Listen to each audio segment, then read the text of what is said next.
राष्ट्रीय प्रजापति युवा शक्ति संगठन के राष्ट्रीय अध्यक्ष नारायण जी प्रजापति आज हमारे साथ हैं। नारायण जी, एक छोटी देवी प्रजापति हत्या के मामले को उजागर करने के लिए एक पैदल मेड़ता से नागौर जिला पुलिस अधीक्षक से मुलाकात करने के बाद अभी तक कोई नतीजा नहीं निकला है, तब आप राजस्थान के गृह मंत्री और मुख्यमंत्री अशोक गहलोत से मिलने के लिए मृतका के पुत्र, पौत्री और कुछ अन्य लोगों के साथ 4 आदमी और 5 आदमियों का जो दल है वो जयपुर पहुंच रहा है। तो हम कुचामन पहुंचे और उनसे जानना चाहेंगे कि नारायण जी, पुलिस प्रशासन जिस प्रकार आपकी मांग है कि मुलजिमों को गिरफ्तार किया जाए और पुलिस प्रशासन भी ये चाह रहा है कि हम मुलजिमों को गिरफ्तार करें, तो फिर आपके और पुलिस प्रशासन के बीच में कौन सा मतभेद है जो आप पैदल चलकर क्या हासिल करना चाहते हैं? सर, ये छोटी देवी हत्याकांड की जो घटना है ये 22/6 की घटना है, यानी 4 महीने और 6 दिन हो गए।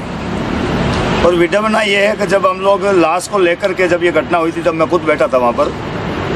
तब समाज के कुछ चुनिंदा लोगों ने ये जिम्मा, और डिप्टी साहब ने ये जिम्मा, और एक MLA है मेड़ता की, उन्होंने ये जिम्मा लिया था कि भाई 7 दिवस के भीतर हम आपको न्याय दे देंगे। चलो 70 दिन तक उन लोगों ने हमसे कोई संपर्क नहीं किया। ना हमें किसी पुलिस प्रशासन का कोई कॉल आया, ना हमारे पास कोई वार्तालाप हुई, ना किसी ने कोई बात बताई।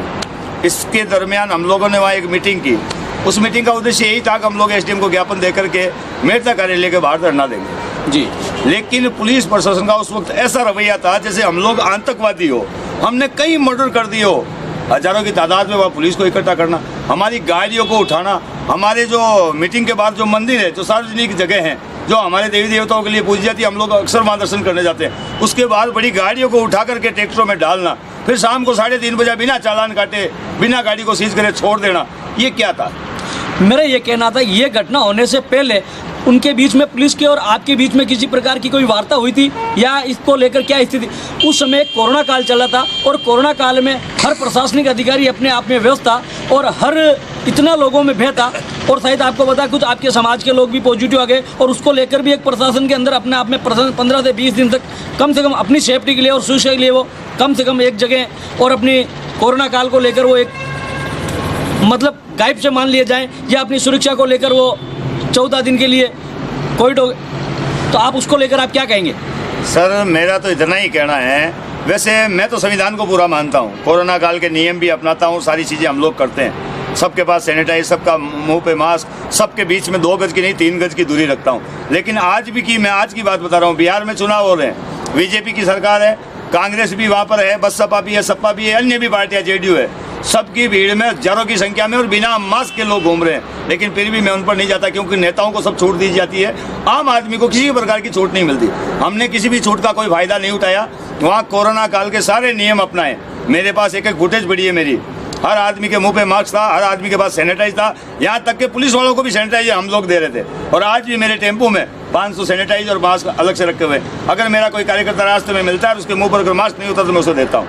नहीं, मेरा ये कहना है कि छोटी देवी हत्या को लेकर जो आपके और पुलिस के बीच में किस प्रकार का मतभेद है या किस प्रकार की गतिविरोध है जिस कारण आप पैदल चल रहे हैं और वो नहीं पकड़ पा रहे हैं, ऐसा क्या कारण है? मैं बताऊं आपको, एक तो रवैया जो मेड़ता का जो रवैया था वो मुझे बिल्कुल पसंद नहीं था सर। क्या रवैया था, किस प्रकार का? इस गाड़ियों को इस कदर उठाना, हमें बार बार धमकियां देना, आपको जेल कर देंगे, ये कर देंगे, वो कर देंगे, ये गलत है, वो गलत है, जबकि हम गलत कुछ भी नहीं कर रहे थे। यानी हम अपने घर में अगर कोई मौत हो जाती है उसकी आवाज़ उठाने के लिए अगर आदमी कोई थाने के पास जाता है, थाने में इसलिए जाता है कि वो माई बाप का दर्जा देते हैं। हमारे साथ अगर अन्याय होता है, ये संविधान कहता है कि आप पुलिस के पास जाओ, वो आपको न्याय देंगे। उल्टा वो हमें धमकाते हैं। मैं वहाँ से पैदल चल कर आया, मुझे धरना तक वहाँ नहीं देना दिया। हमने ये कहा था संविधान का ध्यान रखेंगे, कोरोना काल का ध्यान रखेंगे, आचार संहिता का ध्यान रखेंगे। हम 4 लोगों को अनुमति दे दी जाए वहाँ बैठने के लिए, प्रशासन ने हमें अनुमति नहीं दी। हम नागौर SP के पास पहुँचे, पैदल हमें 9 दिन लगे रास्ते में। पुलिस प्रशासन का रास्ते में रवैया, कांस्टेबल सबका बहुत अच्छा रवैया था। हम नागौर SP के पास पहुँचे, SP का रवैया नो डाउट आज भी बहुत अच्छा है। श्वेता जी का, उन्होंने हमें कोई अपशब्द नहीं कहा, हमें कोई वार्तालाप नहीं की। उन्होंने वहाँ जाते ही जैसे अपने पीड़ित परिवार की तरफ से शिकायत दर्ज की गई थी, उसमें उन्होंने नाम बताए थे 2 तो भाई इन पर हम शक है। पड़ोस में जो रहते हैं उनके वैष्णव समाज के 2 लोग थे, उन पर उनका शक जताया गया था। उन्होंने नहीं कहा था कि इन्होंने मारा, तो प्रशासन ने तुरंत दोनों को गिरफ्तार कर लिया। बोले अब आप क्या चाहते हो? मगर अब हम घर जाएंगे। जब हम उनको गिरफ्तार कर लिया, उनको हाथों हाथ 151 में छोड़ दिया गया और ये कहा गया था प्रशासन की तरफ से कि ये मुजरिम नहीं है। हम भी मानते नहीं होंगे, अगर वो नहीं है तो कौन मुजरिम है ये पता करना प्रशासन का काम है। लेकिन मैडम को जब हमें कहा गया था SP साहब की तरफ से, उसके बाद 40 दिन लग गए और हमें कोई जवाब नहीं मिला। पुलिस प्रशासन के पास जाते हैं कि हम तो इलेक्शन में लगे हुए हैं। ये कोई तरीका थोड़ी, आप इलेक्शन में लगे इसका मतलब जुर्म होते रहे, मुस्लिम बाहर घूमते रहे, ये जवाब था सर। आप पूरे राजस्थान में इस प्रकार के ऐसे कहीं भी समाज के साथ, आपके समाज के साथ जब शोषण होता है, आपके समाज के साथ कोई पीड़ा होती है, आपके समाज के साथ कोई घटना होती है, तो आप हमेशा हर जगह, राजस्थान नहीं राजस्थान के बाहर भी आप पहुंचते हैं, फिर भी आप समाज के साथ अब तक आपने कितने न्याय दिलाए? सर सैकड़ों की तादाद में न्याय हो गए हैं। मैं यूपी भी जाकर आया हूँ, अभी एमपी में एक बच्ची के साथ बलात्कार हो गया था, 14 साल की मासूम बच्ची थी, उसमें भी पुलिस प्रशासन का जो रवैया देखा जाता था ना, बड़ी घिन आने लग जाती है ये रवैये से।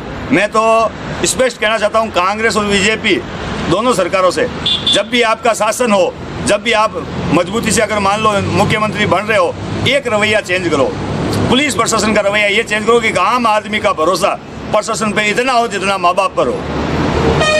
पुलिस प्रशासन मात्र आपके जिले में, आपके क्षेत्र में, आपके सर्किल में एक थाना होता है, उसमें आप ही के परिवार के कम से कम 20, 25, 40 आप ही के परिवार के वो सदस्य होते हैं, फिर वो बहन नहीं रखेंगे, वो अपनी बात किस प्रकार रखेंगे, तो क्या पता वो किस प्रकार अपना काम कर पाएंगे, ये आप मुझे बताएं। सर हम लोग अभी एडीएम कॉलोनी के पास बैठे थे बाहर, अभी जब हम गए 22 तारीख को रवाना हो रहे थे, हम बड़े तरीके से 20-25 लोग थे और सभी लोग 4-4 फुट की दूरी के बाहर में एडीएम ऑफिस के बाहर बैठे थे। वहाँ एक कांस्टेबल, मीणा नाम है उसका, मैं भूल गया, हेड कांस्टेबल है, उन्होंने मुझे खुद को कहा है, मेरे पास रिकॉर्डिंग है उस बात की, कि आपकी कांच से निकाल दूंगा, ये शब्द है उनके। एडिशनल एसपी जैसे रेंज के आदमियों ने पीड़ित परिवार को ये कहा था कि तेरी दुकानें बंद करवा दूंगा, तेरा डीजे बंद करवा दूंगा, तुझे कोर्ट में घसीटूंगा। ये शोभा थोड़ी देता है। ये किसको कहा?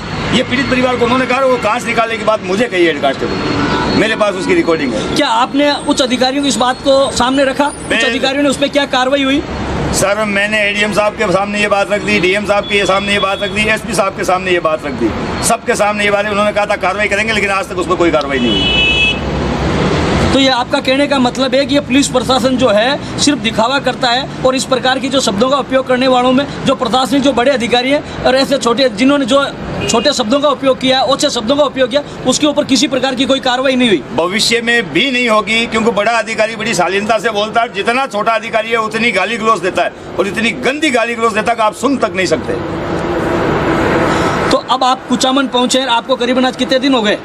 सर आज मेरे को 6वां या 7वां दिन हो गया है यहाँ पहुंचे हुए। आपको जयपुर पहुंचने के बीच में अब तक पुलिस प्रशासन का क्या रवैया रहा, पुलिस प्रशासन की कितनी हेल्प रही और किस प्रकार आप क्या जानते हैं? सर मैं जब मेहता से रवाना हुआ था नागौर तक, तब तक तो कांस्टेबल जितने भी मिले थे, एसएचओ मिले थे, रेणुका यही मिला था, छतर सिंह जी मिले थे, सबका सपोर्ट अच्छा था मुंडवा से नागौर तक तो। और नागौर से जैसे ही रवाना हुआ, किसी भी पुलिस प्रशासन के किसी भी व्यक्ति ने मुझे आकर के ये तक नहीं पूछा कि नारायण जी कैसे हो।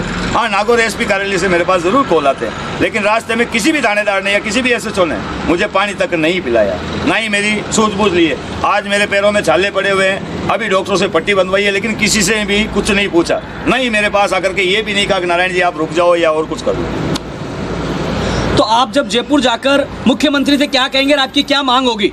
सर हमारी तो एक ही मांग है, सबसे पहली मांग तो मुख्यमंत्री से हम लोग ये करेंगे, वो गृह मंत्री भी है, तो उनका सबसे पहला फर्ज बनेगा पुलिस प्रशासन का रवैया चेंज करे। ये मेरी जात या मेरी समाज की बात नहीं कर रहा हूँ, आम गरीब जो 36 कौम के लोग हैं, जो थाने में जब जाते हैं तो उन्हें कम से कम सम्मान से बिठा करके उनसे ये पूछा जाए कि भैया तेरे साथ क्या अन्याय हुआ मुझे बता।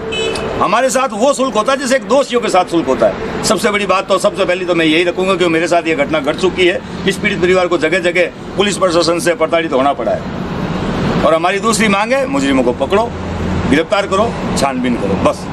आईजी लेवल पर उनकी टीम बनी हुई है, वो अपना कार्य कर रही है, तो अब आप किस लेवल पे कार्रवाई चाहते हैं? किस प्रकार आपके मुलजिम हाथ आ सकते हैं? या क्या आईजी लेवल तक सारे, या वो काम करना नहीं चाहते, या आप उनको कुछ सिखाना चाहते हैं, या आप क्या कहना चाहेंगे उनके बारे में, पुलिस के बारे में क्या कहना चाहेंगे? सर मैं अशोक गहलोत जी को सल्यूट इसलिए करना चाहता हूँ कि भंवरी एक हत्याकांड हुआ था, आपको पता होगा शायद, उसकी हड्डियों से सुराग निकाल लिया था इसी सरकार ने, और मैं उनको धन्यवाद देता हूँ। उनकी कौन सी पुलिस थी, कहाँ से निकाली थी उन्होंने, उस कांड का उन्होंने खुलासा कर दिया। तो ये तो बहुत छोटा कांड है, मुझे पूरी उम्मीद है अशोक जी गहलोत साहब कि इस काम को अंजाम देंगे और मेरी बात को सुनेंगे।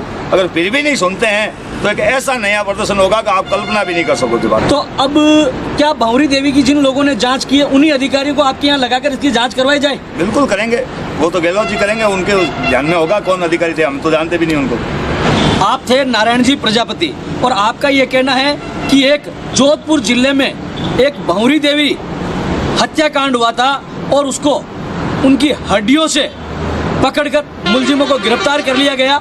तो ये अभी की पुलिस क्या कर रही है, किस प्रकार कर रही है, परिजनों को धमका रही है, ये कौन से कानून के तहत इस प्रकार का आयोजन हो रहा है। मगर ये चाहती तो जिस हड्डियों के तहत भंवरी देवी के हत्यारों को गिरफ्तार किया गया, तो इसी प्रकार ये हत्यारों को गिरफ्तार कर सकती है। नारायण जी, आप प्रजापति समाज के राष्ट्रीय अध्यक्ष हैं और समाज के युवाओं को और समाज बंधुओं को क्या संदेश देना चाहेंगे? मैं तो हाथ जोड़कर आज के युवाओं से अपील करना चाहता हूं, जब भी किसी के साथ अन्याय अत्याचार हो, संविधान को मानकर किसी को बिना नुकसान पहुंचाए आप सरकार से सीधी बात करें। अगर आपकी कांस्टेबल बात नहीं सुनता तो एसएचओ के पास जाए, एसएचओ अगर आपकी बात नहीं सुनता तो डिप्टी के पास जाए, डिप्टी नहीं तो एडिशनल एसपी, एडिशनल एसपी नहीं तो एसपी, डीआईजी, आईजी और मुख्यमंत्री तक, जहां भी आपकी पहुंच हो, लेकिन सीधे तरीके से शांति से रखें। मैं कहता हूं, भारत का अगर नागरिक अपनी खुद की ताकत पहचान लेगा, उस दिन मेरे भारत में ऐसे भ्रष्ट पुलिस वाले आपको देखने को नहीं मिलेंगे। जब भी आप थाने में जाएंगे, पुलिस आपको चाय पिलाएगी, पानी पिलाएगी और आपसे इज्जत से पूछेगी कि भैया तुम्हारे साथ क्या हुआ, हम तुम्हारे नौकर हैं। आज ऐसा लग रहा है जैसे पूरी पब्लिक नौकर है। और पुलिस प्रशासन को किस प्रकार जनता के प्रति व्यवहार होना चाहिए? सरदार वल्लभ भाई पटेल ने एक बात कही थी, जो आदमी अपने आप को नहीं पहचान सकता ना, वो कुछ नहीं कर सकता। और सबसे बड़ा बात है, संविधान मेरा है, मेरा यानी भारत का, मैं भारत का नागरिक हूँ, संविधान मेरा है, ये सरकार मेरी है क्योंकि मैं भारत का नागरिक हूँ। और मैं ये हक रखता हूँ, मेरे घर में अन्याय अत्याचार होता तो मैं सरकार के पास जाकर अपनी बात रखूँ। मैं ये नहीं कहता किसी की तोड़ फोड़ कर दो, जगह तोड़ दो, रोड जाम कर दो, सड़क जाम कर दो। कानून को तोड़ना बहुत गलत बात है। और मैं इसी बात को लेकर के पैदल मार्च कर रहा हूँ कि संविधान को ये पता चले भारत का कि ये संविधान है, सरकार को ये पता चले कि ये एक आम आदमी, एक आम नागरिक है जो केवल और केवल अपने शरीर को दुख दे रहा है, किसी दूसरे आदमी को दुख नहीं देना चाहता। और इसी प्रकार से मैं वहाँ जाऊँगा। अगर वहाँ भी मेरी बात नहीं सुनी गई तो दिल्ली तक दंडोत यात्रा करते हुए और नागौर पुलिस हाय के नारे लगाते हुए मैं जाऊँगा। ये थे राष्ट्रीय अध्यक्ष नारायण जी। आपने कहा है कानून के दायरे में रहकर संविधान की मान्यता को ध्यान में रखते हुए अपना प्रदर्शन करें। मुख्यमंत्री और गृह मंत्री से मुलाकात करने के बाद न्याय नहीं मिलता है तो दंडोत करते हुए दिल्ली और पीएम हाउस पहुंचेंगे और पीएम हाउस पहुंचकर कम से कम अपनी बात रखेंगे। तब तक न्याय मिल पाएगा या नहीं मिल पाएगा ये तो आने वाला समय ही बताएगा। मगर इतना मैं कहना चाहूँगा कि राजस्थान की पुलिस दिन रात मुलजिमों को गिरफ्तार करने के लिए लगी है, मगर अब तक 127 दिन हो गए, उनके खाली हाथ है, मुलजिम तक नहीं पहुंच पाई हैं। और अब यह देखना है कि नारायण जी जयपुर पहुंचने से पहले आईजी स्वयं अपना दौरा करने की सूचनाएं मिली है कि वो मेड़ता पहुंचकर इस घटना की जानकारी लेकर मुलजिमों तक पहुंचने का पूरा प्रयास किया है और उनकी टीम भी लगी हुई है। अब ये और देखना चाहेंगे ये कब तक खुल पाता है, ये तो आने वाला समय ही बताएगा। आपनो सिटी न्यूज़ चैनल से तेजाराम लाडनवा।